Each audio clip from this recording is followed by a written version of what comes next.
Hello friends, welcome back to स्टडीकर। मैं हूं आपका दोस्त प्रभाकर। आज हम डिस्कस करेंगे 7 दिसंबर 2021 से related most important current affairs. दोस्तों, आप इस लेक्चर को बहुत ही ध्यान से सुनिएगा। ये लेक्चर आपके एग्जाम के पॉइंट ऑफ व्यू से बहुत इंपॉर्टेंट है। लास्ट में आपसे कुछ क्वेश्चन पूछे जाएंगे, तो उनके आंसर आपको कमेंट बॉक्स में जरूर देना है।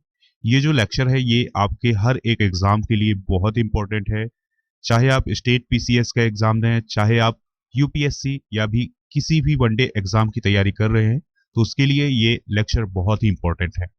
दोस्तों, अगर आपको इस लेक्चर का पीडीएफ चाहिए तो हमारे टेलीग्राम चैनल को ज्वाइन कर लीजिएगा, जिसका लिंक आपको डिस्क्रिप्शन बॉक्स में मिल जाएगा।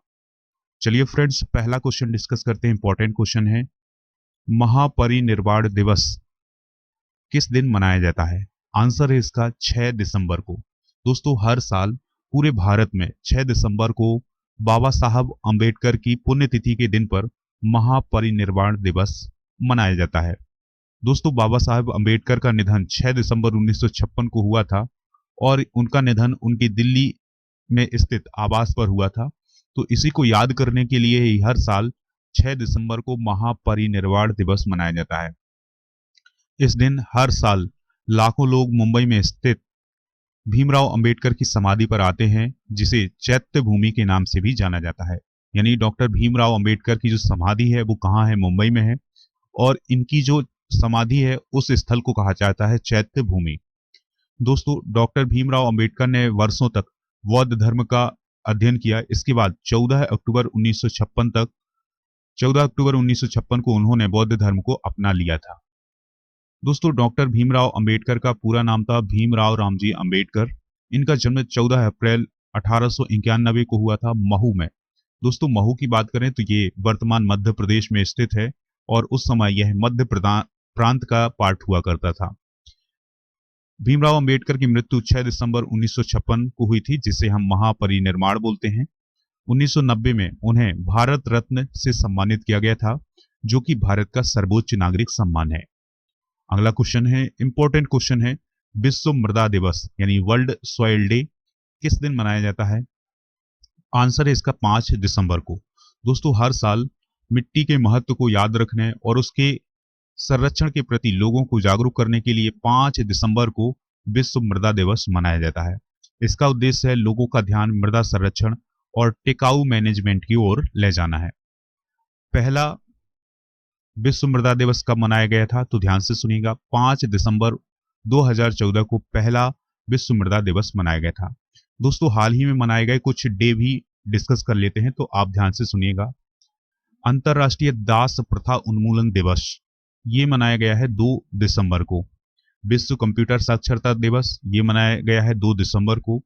वर्ल्ड एड्स डे ये मनाया गया है 1 दिसंबर को। राष्ट्रीय अंगदान दिवस 27 नवंबर को और भारतीय संविधान दिवस मनाया जाता है 26 नवंबर को। तो ये हैं हाल ही में मनाए गए कुछ इंपॉर्टेंट डे, तो आप इनको भी नोट डाउन कर सकते हैं। अगला क्वेश्चन है, अनुराग ठाकुर और योगी आदित्यनाथ ने किस शहर में दूरदर्शन केंद्र के अर्थ स्टेशन का उद्घाटन किया है? आंसर होगा इसका गोरखपुर।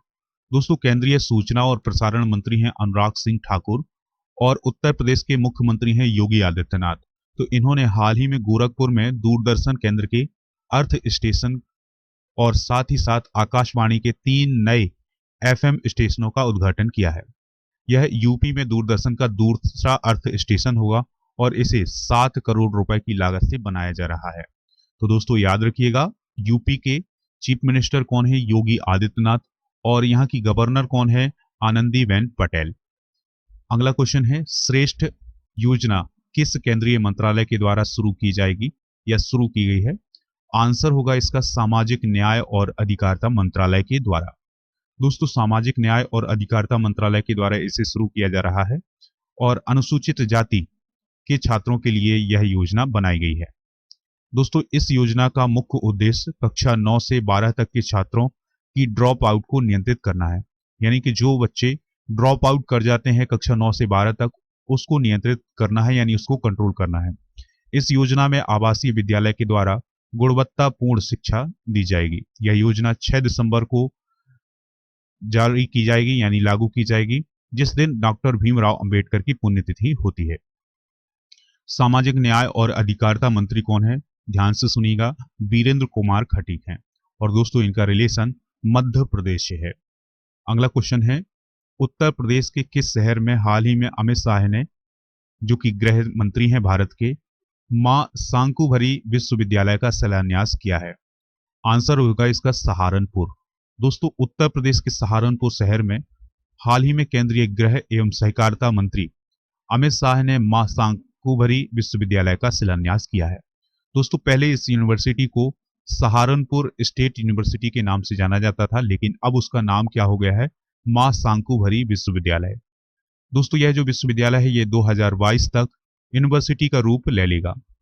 दोस्तों सहारनपुर में यूनिवर्सिटी के मंडल के करीब 300 डिग्री कॉलेज इससे जुड़ जाएंगे। अगला क्वेश्चन है, विनोद दुआ का निधन हो गया है, वह कौन थे? तो दोस्तों हाल ही में विनोद दुआ का निधन हुआ है, वह कौन थे? आंसर होगा इसका पत्रकार। एनडीटीवी में उनका एक फेमस शो था जिसका नाम था जायका इंडिया का। ये बहुत ही पॉपुलर शो था अपने जमाने का। तो अगर हम बात करें विनोद दुआ की तो यह एक पत्रकार थे और इन्होंने एनडीटीवी में ही काम किया है। 1996 में रामनाथ गोयनका उत्कृष्टता पुरस्कार दिया गया है, जो कि पत्रकारिता के क्षेत्र में दिया जाता है, और 2008 में पत्रकारिता के लिए इन्हें पद्मश्री से भी सम्मानित किया गया था। अगला क्वेश्चन है, हाल ही में किस देश ने जूनियर हॉकी विश्व कप 2021 जीत लिया है? आंसर होगा इसका अर्जेंटीना। दोस्तों अर्जेंटीना ने जूनियर हॉकी विश्व कप 2021 को जीत लिया है और यह फाइनल मुकाबला हुआ था भुवनेश्वर के कलिंगा स्टेडियम में, यानी उड़ीसा का जो भुवनेश्वर है उसके कलिंगा स्टेडियम में फाइनल मुकाबला हुआ था अर्जेंटीना और जर्मनी के बीच में। तो दोस्तों अर्जेंटीना ने जर्मनी को 4-2 से हरा दिया और फाइनल मैच अपने नाम किया। अगर हम बात करें अर्जेंटीना की तो यह अर्जेंटीना का दूसरा वर्ल्ड कप का खिताब है। इससे पहले 2005 में भी यह खिताब अर्जेंटीना जीत चुका है। जर्मनी की बात करें तो जर्मनी 6 बार की चैंपियन रह चुकी है, यानी 6 बार जर्मनी ने यह टाइटल जीता है। अर्जेंटीना ऐसी तीसरी टीम भी बन गई है जिसने जूनियर हॉकी वर्ल्ड कप का खिताब 2 बार जीता है। जर्मनी ने 6 बार और भारत ने भी 2 बार जीता है, 2001 और 2016 में। अगला क्वेश्चन है, इंपॉर्टेंट क्वेश्चन है, कौन सा शहर 2021 में अंतरराष्ट्रीय अंबेडकर सम्मेलन की मेजबानी करेगा? तो इसका आंसर है नई दिल्ली। दोस्तों राष्ट्रपति रामनाथ कोविंद के द्वारा हाल ही में नई दिल्ली में अंतरराष्ट्रीय अंबेडकर सम्मेलन का उद्घाटन किया गया, यानी इंटरनेशनल अंबेडकर कॉन्क्लेव जो था वो दिल्ली में आयोजित किया गया और इसका उद्घाटन किसने किया है? भारत के राष्ट्रपति रामनाथ कोविंद ने। इस सम्मेलन का आयोजन एससी और एसटी के जो एमएलए होते हैं और जो सांसद होते हैं उनके फोरम के द्वारा और doctor Ambedkar chamber of commerce के द्वारा इसे आयोजित किया गया है। तो याद रखना है आपको कि जो इंटरनेशनल अंबेडकर कॉन्क्लेव है इसका आयोजन कहाँ हुआ है? न्यू दिल्ली में। चलिए फ्रेंड्स अब हम जीके से रिलेटेड कुछ इंपॉर्टेंट क्वेश्चन डिस्कस करते हैं, तो ध्यान से सुनिएगा। तो पहला क्वेश्चन है, पन्ना जो कि मध्य प्रदेश में है की खानों में क्या पाया जाता है, यह किसके लिए प्रसिद्ध है? आंसर है इसका हीरा। नील नदी का उपहार कौन सा देश कहलाता है? तो मिस्र या इजिप्ट जो है वो नील नदी का उपहार या वरदान कहा जाता है। इंपॉर्टेंट क्वेश्चन है, जय जवान जय किसान जय विज्ञान का स्लोगन किसने दिया था?